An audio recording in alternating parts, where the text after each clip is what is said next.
Kevis visiting Tanzania. Kevis in Serengeti balloon safari. This experience is fantastic.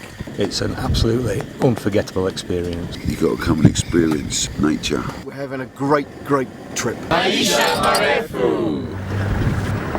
For me to see all these wildebeest and zebra in the flesh, it's really unbelievable. We only ever see this stuff back on television. I'd like to bring my children back here one day so they can see this for themselves.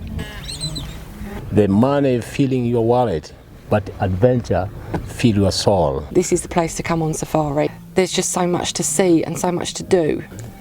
Unbelievable. Tanzania is #1 and it's unforgettable.